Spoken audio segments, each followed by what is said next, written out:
Čověče, vy se máte, vítám vás u dalšího videa a dneska tady máme video opět z FC Mobile a dneska si tady ukážeme svůj tým. Prosím vás, na ten tým nekoukejte, to on není, ale můj tým je ten 108, který podle mě je velice dobrý. Myslím si to já a pojďme se tady ukázat jednotlivý hráče.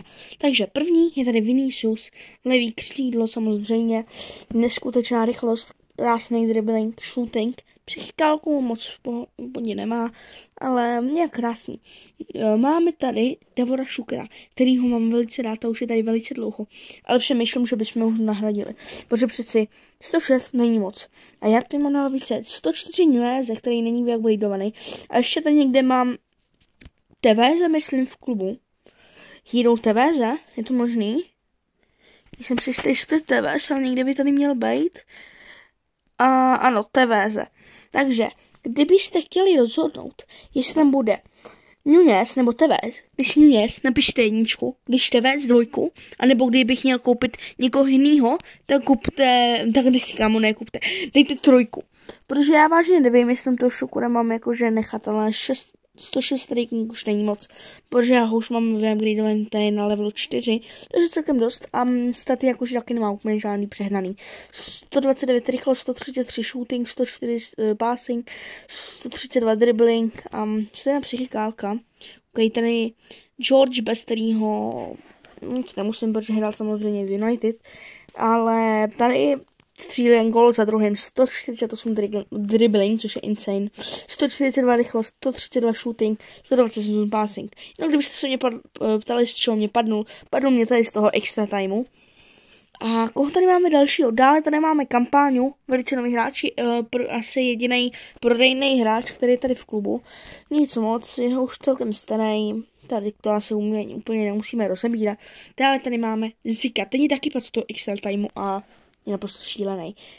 Kámo, ty jeho staty, mám ho jenom na level 3, což je, kámo, on má všechno vyvážený, on má všechno tak nádherně vyvážený. Nádherný hráč taky nádherně dribluje a dává gol za golem. Dále tady máme Vitinhu, ten taky hodně dělá, hlavně longshoty dává. Ten je hodně dobrý, 130 passing, 105 shooting, 134 dribbling. Taky velice dobrý hráč. A dále tady máme Joška Guardiola, který ho určitě budu nahrazovat, je špatný. Je sice na levelu 4, ale jsem se ho koupil, takže já jsem ho fakt nevyupgradil. To určitě budu... No Konaté, jeden asi nejnovější hráč, co tady je celkem dobrý, okay, určitě dobrý.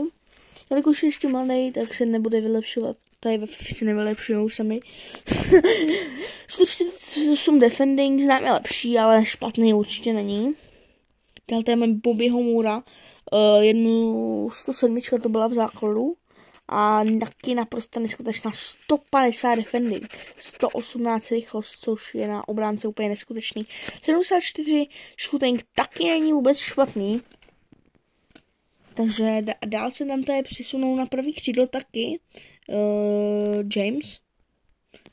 Reece James, samozřejmě. 80 shooting taky to není vůbec špatný hráč. Hlavně do útoku je celkem dobrý. Dále tady máme Donnarummu. Jednou z mých hráčů, který jsem hodně pyšnej, protože koukněte se na ty staty, kámo. 150 handling, 141 reflex. Nejnižší tady má vlastně 122 psychika, což je crazy, že má nejmenší 122. Pak tady má třeba 141 diving, 138 shooting a tak dále. Co tam z nich jsem hodně pyšnej. Dál tady máme Joana Pedra, Nunéze, Roli Kostu, Iska, legendu Realu Madrid, Davida Lopeze, Douglase Luise a Van de Vena. A kdybych dal celou lavičku někam do prčic, tak mě to dá rating 109, ano. Takže mám vlastně rating 109, ale tu lavičku jsem prostě nechat chci, protože proč ne? Protože prostě lavička se hodí. To je kámo, já prostě nechápu třeba, když si dám autobuild, pošlám prostě kámo třeba hráče, já nevím, prostě třeba 101 gólmana, který je úplně k ničemu. Jinak chtěl jsem se vás zeptat, děje se vám taky, že vám padá strašně moc CMek, protože kámo, já mám raketu CMek a raketu dobrých CMek. Teď si jdem podívat ještě do klubu, co tady mám za hráče. Takže v klubu tady mám hráče samozřejmě ten Sycomore, Vitinha, Van de Ven, bez problémů, to už jsme si všechny ukazovali.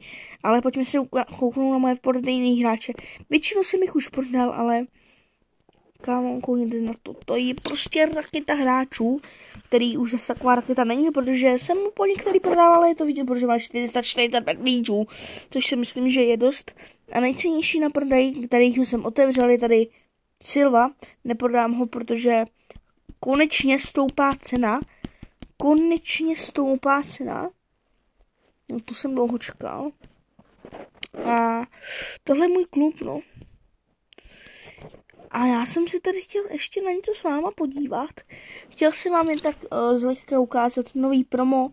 Je tady Songran Splash, kámo, vůbec ne, jak se to čte. A je tady prostě takový obyčejný promo, můžete si tady střílet pistolkama, já vám to ukážu. Čum, prostě tady dostanete 2 miliony coinů, což není špatný. Prostě můžete si tady střílet, kámo. Což je, tady mám pak galerii těch Songran Splash hráčů, který jsou neskuteční. Mně by se už hodilo nějaký STčko, ale ty tady moc nepadají. Tady nějaký achievement splněný, jo, tady ten complete. A já bych si možná otevřel nějaký pack. Pojďme si mě do ty, jestli tady máme. Počkej, kde to máme? Já si myslím, že to mám. Neotravujte. Tak, kde to máme? Musíme to tady najít, protože já si myslím, že to ale už mám vyprodaný. Ano, tohle jsem si chtěl přesně koupit. Ale jsme si otevřeli nějaký balíček, ale bohužel jsem chudej, no spíš nejsem chudej, mám na to, ale otevře se to až za pár dní. Já si šlu, kde jsme mohli si na nějaký gemy, což nevím.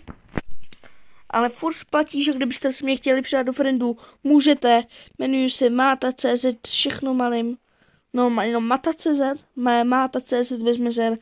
Stačí mi napsat do komentáře vaše jméno, abych věděl, že si vás můžu přidat. Můžete si mě přidat do friendu, můžu si s váma i zahrát klidně. Vidíte, jak jsem dobrý nebo špatný. A můžeme si koupit aspoň něco tady. Je otázka, ta odpovědí ne. Počkej, můžu dát něco tady do XT timeu? Můžu. U 99. Do prodejnou. No nechci. Samozřejmě, že můžu. Tady máme Gurana. Gurany, pojď. A ještě tady máme nějaký degeše. Tak je tam taky můžeme fláknout. Pak tady máme Matu, Janun, Mata. 4000, tak se můžeme jít tady vzít nějaký extra time. Ale by neměl rád extra time. Já mám rád extra time. Když mě tam bude něco dobrýho, tak mám rád extra time. Mám tady něco, o tom jsem si tady ještě daily freebíčko. Tak co mám daily freebíč? Co? Cože? Kámo, cože? Vypadlo 96. Kámo, tak to se mi v životě nestalo. Kámo, to se mi... Cože? To se mi v životě nestalo. Pojďme si tady otevřít pár těch daily freebíček. A budeme doufat, že bude něco dobré. Kámo, já teď si mě prdel. Tohle to fakt nechci. Dejte mě moje další daily freebíčko, ve kterém je zase úplný hovno. To prdele. Kámo, teď tam bude něco dobrýho, kámo, cítím tam tu 97, 107. A 98. Děkujeme převelice, ale jsou to všechno prodejný, takže aspoň, že tak. Pojďme si to všechno vybrat. Myslím, že jsou prodejný. Doufám, že jsou prodejný. Jsou prodejný. Takže jsme si zase přidělali nějakých pár míčů. A kámo, nevím. Tak bych to asi ukončil.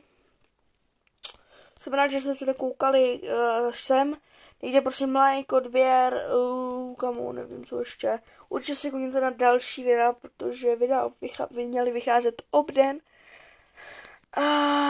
Tak jo, já jsem Máta a čau.